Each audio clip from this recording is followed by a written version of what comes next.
জামাত যেন কোনোদিনও না আসে, এবং জামাতের এরা কোনোদিন আপনারা মনে করবেন না যে এরা ইসলামিক কোনো সংগঠন, এরা জঙ্গি, এরা নাস্তিক। এবং এরা ৭১-এ এই আমাদের মা বোনদের এভাবে করে শিয়াল কুকুরের মতো ছিঁড়ে খেয়েছে পাকিস্তানি হানাদার বাহিনীর সাথে, এবং সেই যে ছিঁড়ে খাওয়া সেটা আজ পর্যন্ত শেষ হয়নি। তা না হলে পাকিস্তানকে এদের আনতে চায় কিভাবে আপনি বলেন? এবং এদের কীর্তি, পাকিস্তানদের কীর্তি এগুলিতে যে বেলুচিস্তানে কিছুদিন আগে কি যেন নামটা মনে পড়ছে না, সারা বিয়েতে মিডিয়াতে ভাইরাল, উনি দেখেছেন যে শেখ মুজিবুরের মতো করে বাংলাদেশ যেমন স্বাধীন করেছে ওভাবে বেলুচিস্তান স্বাধীন করো।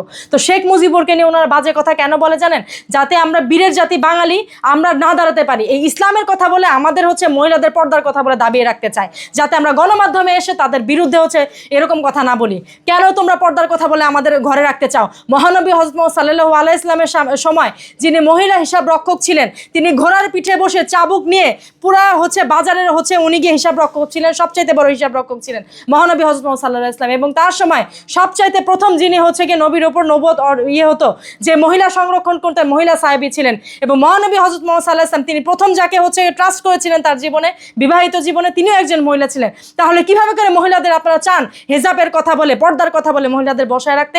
এর কারণ একটাই, সারা জীবন পুরুষের পাশে নারী মদত জুগিয়েছে, সেটা ৭১ থেকে এই পর্যন্ত।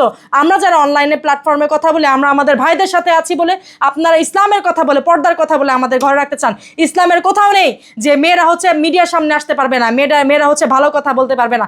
মেয়েরা যথাযথ শরীয়তে পর্দা করে নিজেকে ব্যালেন্স করে তারা অবশ্যই কথা বলতে পারবে, চাকরি বাকরি করতে পারবে।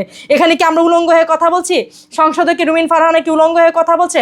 সংসদ কি উলঙ্গ হয়ে কথা বলার জায়গা যে ওখানে গিয়ে আপনারা রুমিন ফারহানার মতো একজন, ওনাকে অনেকেই লেডি বস বলে, তাকে নিয়ে আপনি কথা বলে আপনি স্পর্ধা হয়ে কোত্থেকে?